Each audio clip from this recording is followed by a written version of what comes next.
My world that I want to have a little pride in. My world, and it's not a place I have to hide in. Life's not worth a damn till you can say I am what I am. I'm joined today by my good buddy coming to us from Drogheda, Peter Nugent. Peter, welcome to LGBTQ+life. Hi, Mick. Thank you very much for having me. Hope all is well. I hope it's a beautiful day up there today, Peter. It's 25 degrees in Dublin, almost, well, not quite Australian weather, but it's enough to make a lad like myself nostalgic. Oh, absolutely. It's beautiful weather. Absolutely brings the rays of hope and positivity in the community as well. So really, really full of energy as well. Isn't it? Isn't it just? It's just a shame that we couldn't have the parades now, because I mean this is just the sort of weather we would love to have for a Pride parade. Absolutely. Brings out everybody. Unfortunately, due to COVID, a lot of Pride in the community will be cancelled.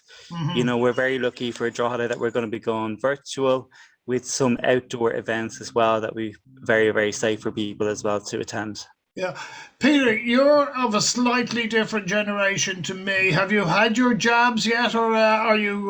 What's your thoughts on them? Are you planning to have vaccinations? Yeah, I have. I have received my 2 doses of Pfizer. Well done. Yeah, absolutely. Yeah, yeah. Well, I gather we've heard today that his Uachtaráin Micheál D. Higgins has signed the legislation, so at least next week you'll be able to go and meet friends indoors, have a pint, have a cup of coffee. So that must be something you're looking forward to.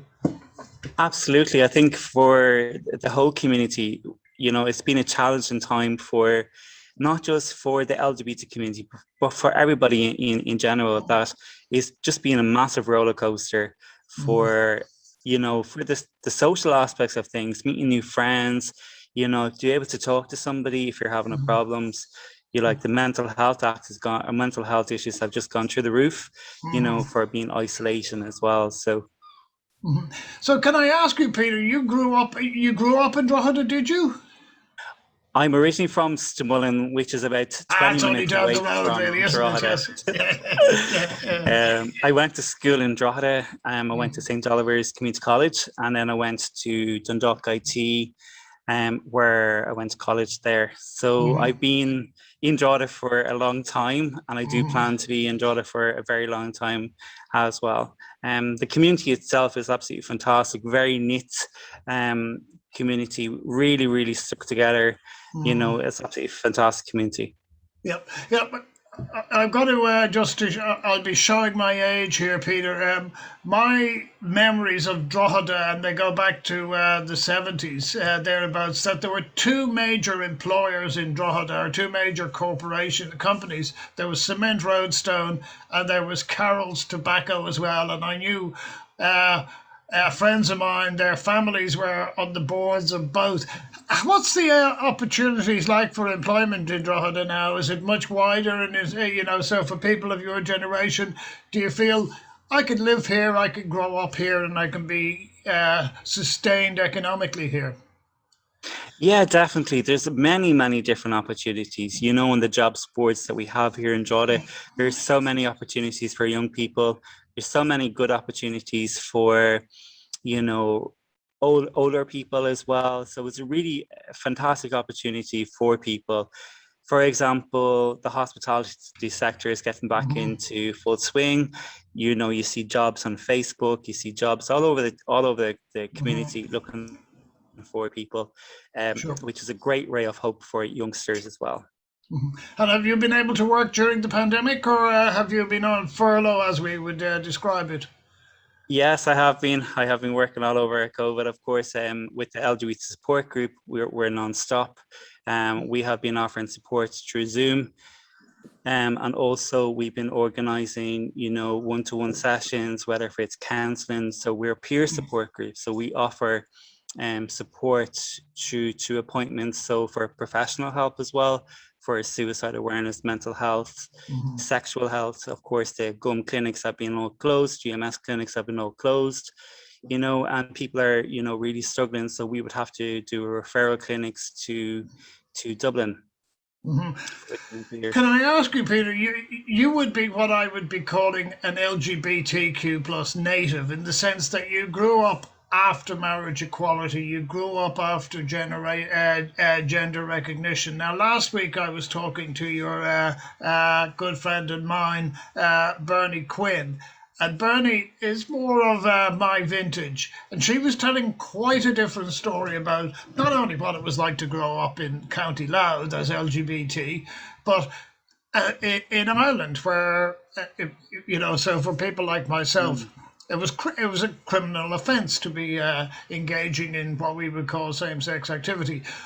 How do you characterise your growing up there? Was, you know, did it begin as a choice to embrace something rather than, oh, this is something, like Bernie was saying, you know, this is something that's sinful, this is something that's taboo, this is, to quote a phrase, it's a sin. Yeah, absolutely. I totally agree. Growing up, I was from a very small neighborhood in Stimulin, and I was probably about the third openly gay person in the community. To my family was a big, you know, I had the support from my family, which was absolutely amazing, my friends. But to come out to the general public, it was a big no-no, you know. It was definitely something that was, you could definitely feel eyes were watching you, you know, this is not right. But then I said, you know, hold on a second, this is me, this is nobody else. And that's when I made that, you know, going to different prides all over the world made me the person who I am today. So jumping out of your comfort zone at that young age really does reflect on that person. I had great support. You know, I was never bullied at school. I was never, I was jeered at when I was younger, absolutely, for being gay. You know, the faggot was used and things like that. But that's just stereotypical LGBT, you know, towards homosexuals. Sure. But at this day and age, here in Drogheda right now, I think it's a more positive community. You know, it's more acceptable. You know, that you see a lot more youngsters holding hands. You see a lot more older couples holding hands on the street, and which is absolutely fantastic to see. You know, massive outcome for Pride 2 years ago when we had our very first Pride parade. There was not one argument, there was not one jeered at, you know, it was such a peaceful and amazing experience for the community. And I think that's what it needed to highlight the importance of Pride in the community. Yeah. What period are we talking here, Peter? Are we talking 2010 onwards, or even later than that?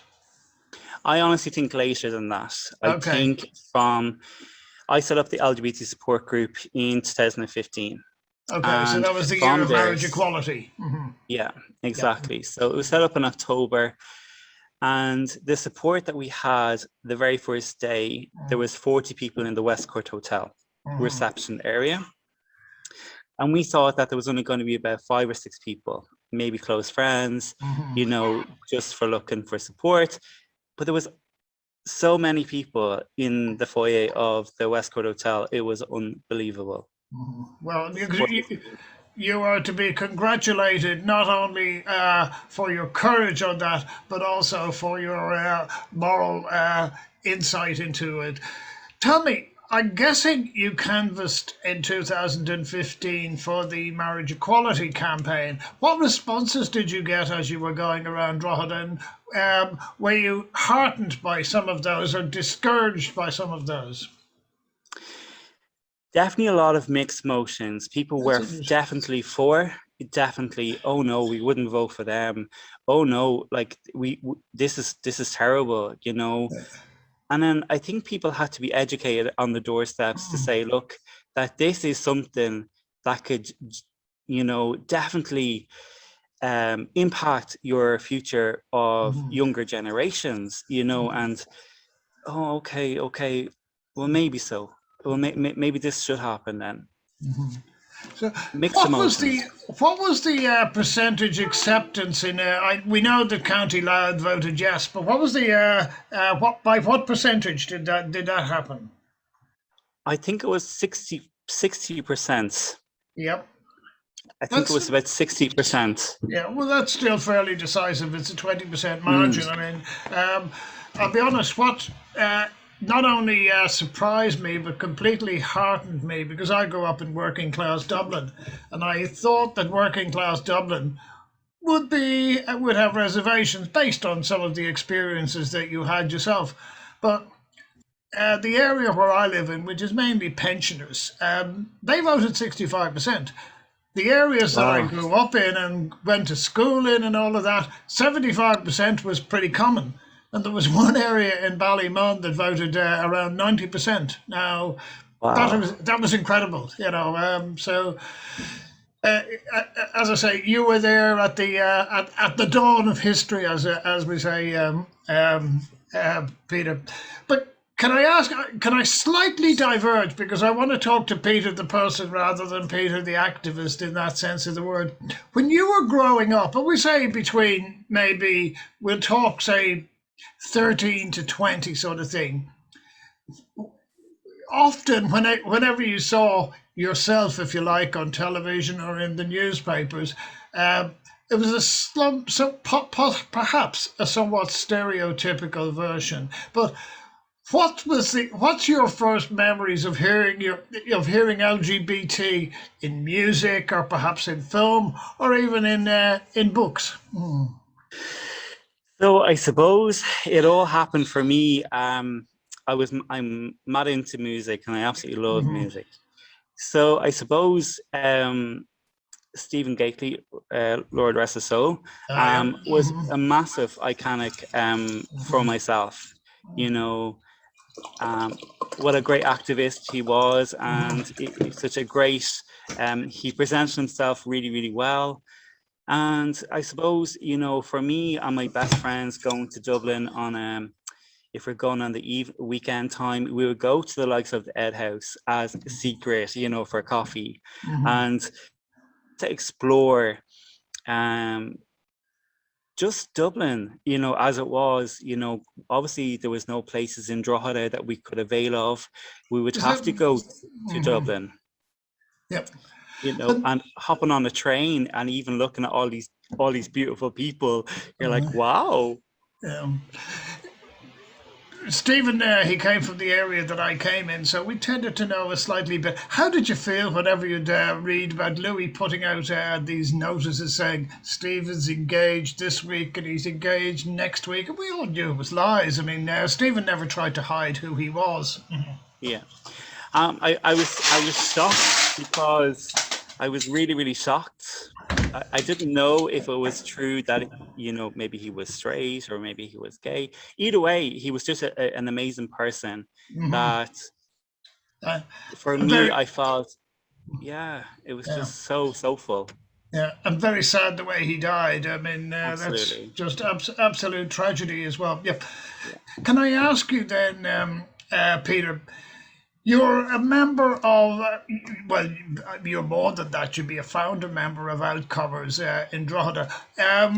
Had you been involved with the group in Dundalk before that, or what was the, if you like, the impetus to establish a group in Drogheda? So you mean the LGBT support group in Drogheda? Unfortunately, the Outcomers are a different organisation to us. They're absolutely Sorry, incredible team. apologies. You tell me about the group that you were involved with. Yeah, so it's the Drogheda LGBT support group. We Okay, set, excellent. Yep, yep, yep. No, it's just your so name was given to me by the people in Dundalk. Mhm. okay. So that's why So I assumed that you were a we have a fraternal great member. connection. No. We have a great connection with the Outcomers. Fantastic people, and of course we're there for the same purpose, to support the LGBT community in the Northeast and to be a link support to the community. So they have to say fantastic well done to the Outcomers as well. But the Drogheda LGBT Sport was set up in 2015.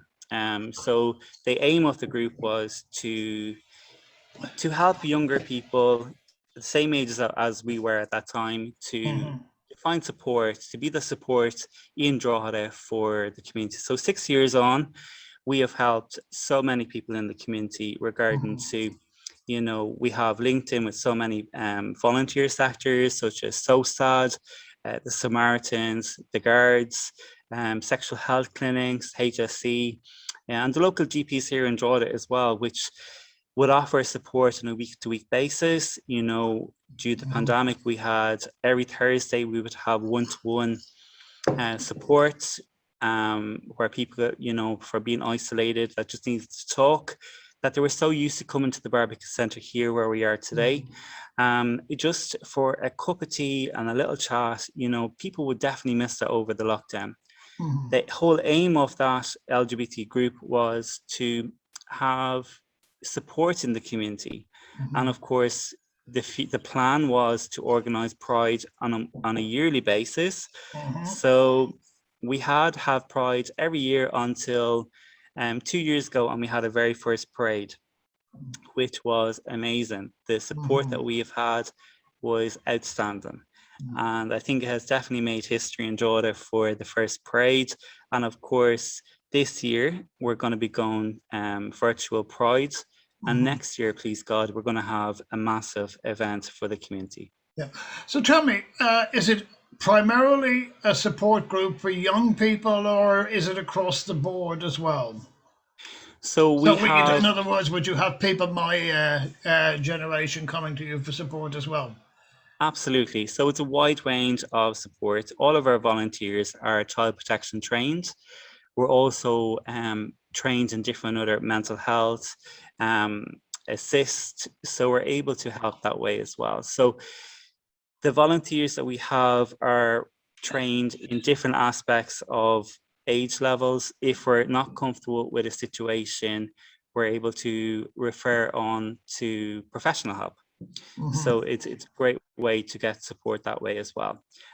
In September, we're actually going to be opening up a transgender awareness drop-in peer support group since September, which is a new aspect of the group as well. So that's going to be brand new for the community, the first in the community. So it's going to be absolutely amazing for everybody. Are there many trans people in Drogheda?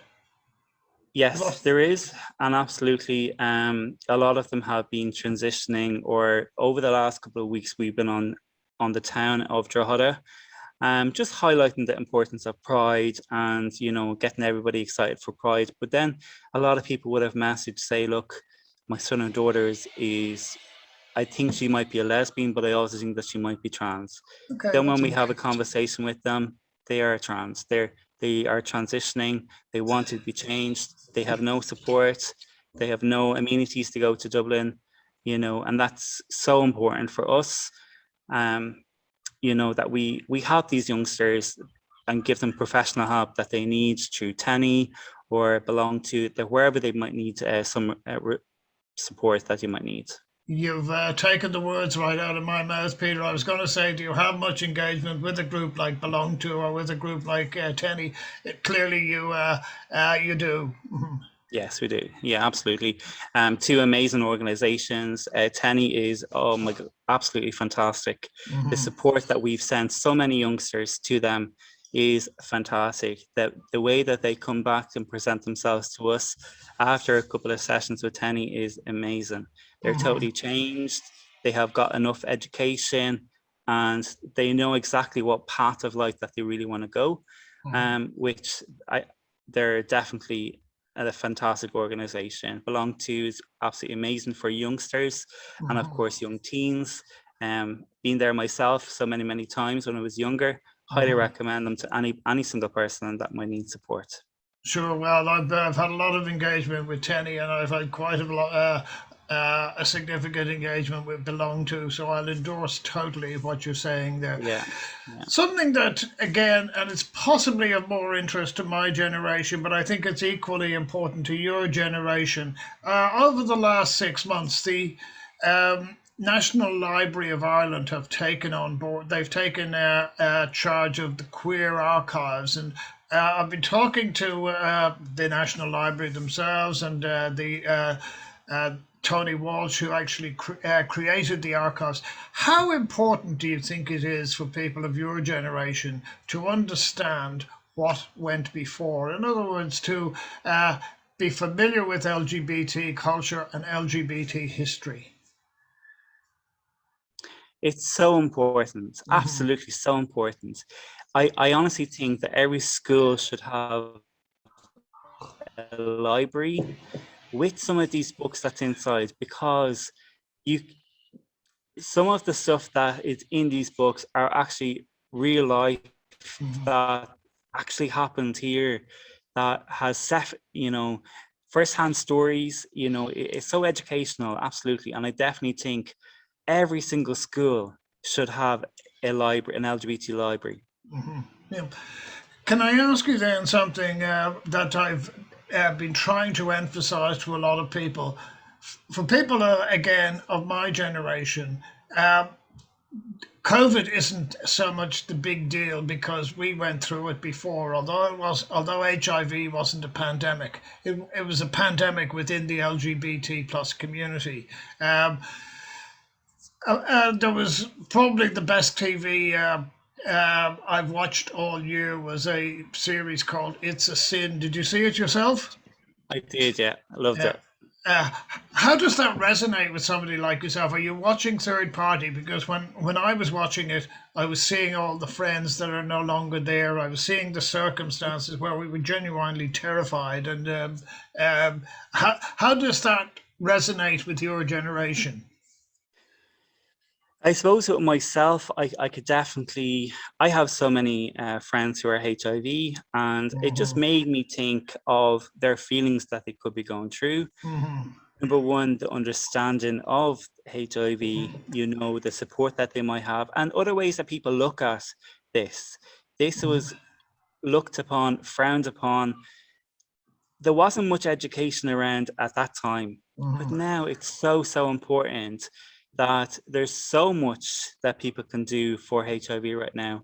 Yeah. The best thing Yeah. about it is, and I always say, is about education. Education is key no It's matter key, what. isn't it? Hmm. Absolutely, because if you are talking to me about HIV and you're not educated about it, or you don't know about it, there's so many different ways that you can download this information, that you can get the right information that you might need regarding to the source of help that you might need. And of course, there's so many different clinics in Ireland that you can avail from. Sure. Yeah. Yeah. One of the points they made across fairly well in that TV series was that in the 80s, HIV was a death sentence. You had a Yeah, 90% chance of dying. Nowadays, you've got PrEP, which has yeah. made an enormous difference to people's lives. Is it possible to get PrEP support in Drogheda, or are your, dare I say it, clients or people coming for support, are they still having to come to Dublin for that sort of advice and that sort of, shall we say, medication?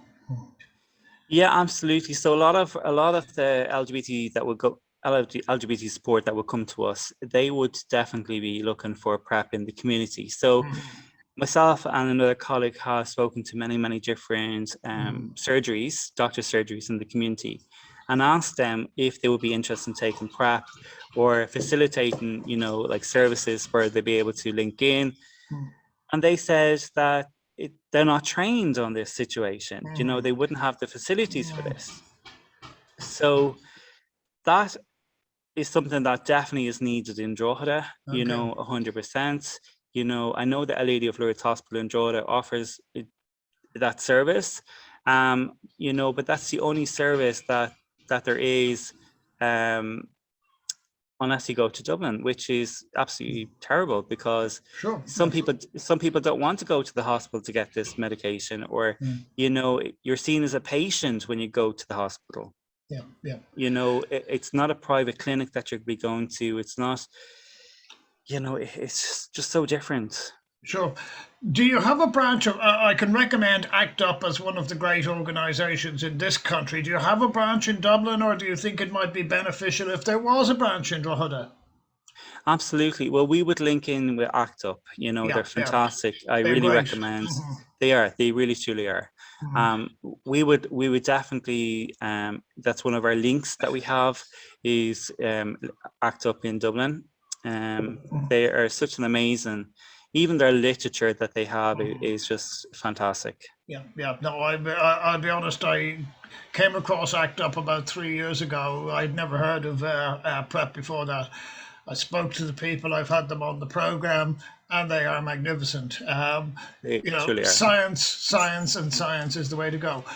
Moving on then, Peter, and this is again very, very recent, something I've only read, is that there's a very significant outbreak of a very serious STD. It's particularly happening in Dublin and Wicklow and Kildare. If it's not in Louth, I'm fairly certain it will be fairly soon. Is that coming to your attention as well? Absolutely. Syphilis is massive here. And I think that education, as I said, is always key. You know, we definitely have to have some support for the community regarding to gum clinics. You know, I can see that's going to be opening very, very shortly, hopefully.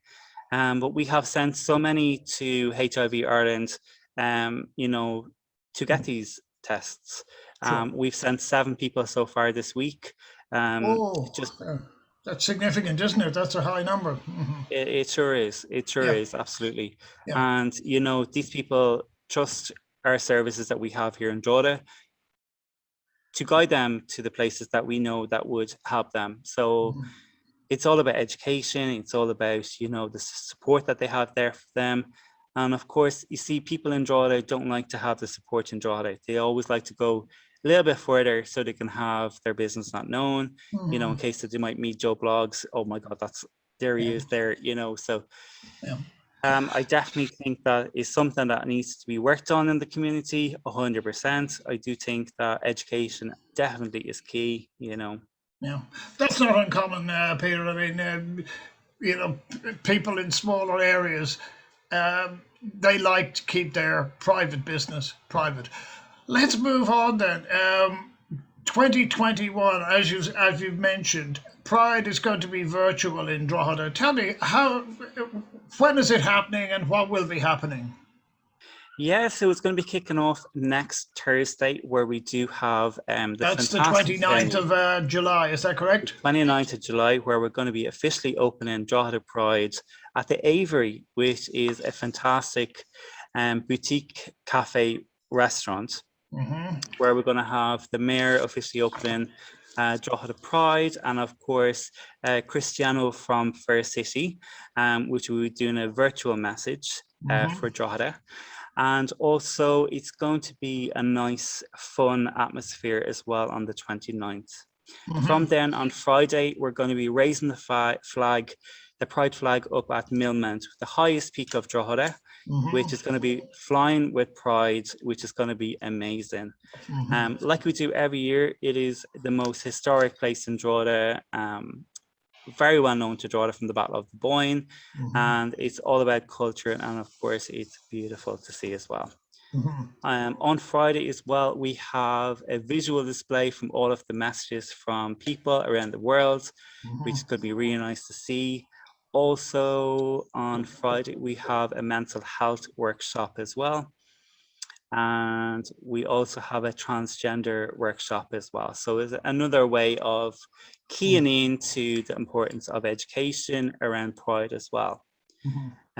Friday night, we have the drag quiz night, which is going to be hosted by Mink Monroe and Ruby Michaels. And that's going to be live on our Facebook page as well. Saturday, we have many different things. So are all these going to be available online, Peter, or will it be mainly for your local constituency?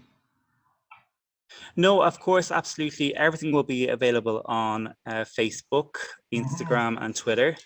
But the likes of the workshops will be on eventbrite.com via Zoom. So we need to register for them as well.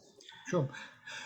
Tell people what your Facebook page is, so people like myself can log in and come and see and enjoy some of the events that you're having? Yeah, so it's Drogheda LGBT Pride. That's our Facebook page and our Mhm. Instagram page as well, and our Twitter page. Okay, so Drogheda LGBT Pride. and you, presumably then you'll be having a program of events and so on, so that people can Absolutely. perhaps, once we put this program out, they can go and check it out and make notes in their Absolutely. diary. Absolutely, 100%. Yeah, no. Peter, it's been absolutely fabulous talking to you. It's just a pity we can't go up there in March and show solidarity. But assuming I'm still above ground next year, I'd really like to come up and say hello to the people of Drogheda and participate in Drogheda Pride as well. Brilliant. You're always very welcome here in Drogheda. Yeah. Peter Nugent, it's been a delight talking to you. You take care and keep up the good work. Thanks very much, Mick. Thank you. That I want to have a little pride in, my world, and it's not a place I have to hide in. Life's not worth a damn till you can say I am.